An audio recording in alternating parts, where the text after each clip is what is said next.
বিএনপির স্থায়ী কমিটির সদস্য সালাউদ্দিন আহমেদ বলেছেন, দলীয় প্রধানের প্রধানমন্ত্রী হওয়ার সুযোগ থাকা উচিত, কারণ এটি গণতন্ত্রের স্বাভাবিক রীতি।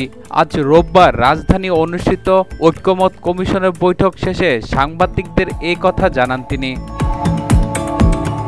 সালাউদ্দিন আহমেদ জানান, তত্ত্বাবধায়ক সরকার ব্যবস্থা নিয়ে ঐক্যমত কমিশনের পক্ষ থেকে বিএনপিকে একটি প্রস্তাবনা বা খসড়া প্রদান করা হয়েছে, যা দলীয়ভাবে পর্যালোচনা করে আনুষ্ঠানিকভাবে মতামত জানানো হবে।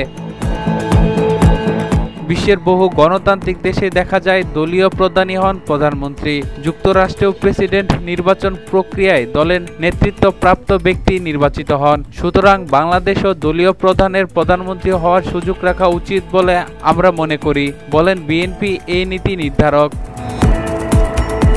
তিনি আরও বলেন, তত্ত্বাবধায়ক সরকারের মূল কাঠামো, বিশেষ করে 13তম সংশোধনী অনুসারে যে রূপরেখা ছিল তা নিয়ে আলোচনা হয়েছে। সে কাঠামোয় কিভাবে সময় উপযোগী সংশোধন আনা যায় তা নিয়ে মূলত আজকের বৈঠক অনুষ্ঠিত হয়। বিএনপি বরাবরই নির্দলীয় নিরপেক্ষ সরকারের অধীনে নির্বাচনের দাবি জানিয়ে এসেছে। সেই পরিপ্রেক্ষিতে ঐক্যমত কমিশন থেকে আসা প্রস্তাব গণতান্ত্রিক দলগুলোকে আলোচনার টেবিলে আনতেই বিএনপি ইতিবাচক প্রক্রিয়া জানিয়েছে, তবে তারা এখনো চূড়ান্ত সিদ্ধান্তে পৌঁছায়নি। সালাউদ্দিন আহমেদ বলেন, আজকের আলোচনায় তত্ত্বাবধায়ক সরকারের গঠন দায়িত্ব বিষয়ে খুঁটিনাটি আলোচনা হয়েছে।